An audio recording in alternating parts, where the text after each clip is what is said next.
کہ انسانوں کا الہ یعنی معبود ہے۔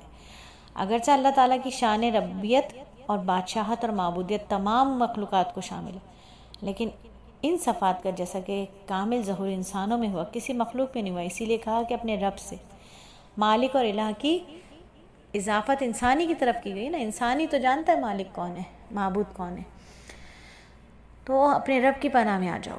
شیطانی خیالات اور وساوس میں مبتلا ہونا بجز انسان کے دوسری مخلوقات کی شان بھی نہیں ہے۔ انسان ہی ہے جو وساوس کا بھی شکار ہوتا ہے، شیطانی خیالات کا بھی شکار ہوتا ہے۔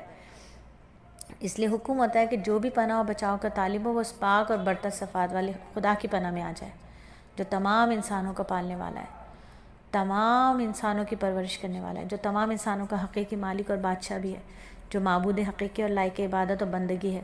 یہاں ان تین صفات کے ذکر سے یہ بھی اشارہ ہو گیا کہ بندہ صرف اللہ کی پناہ لے جو ان صفات کا مالک ہے، اور دوسری کوئی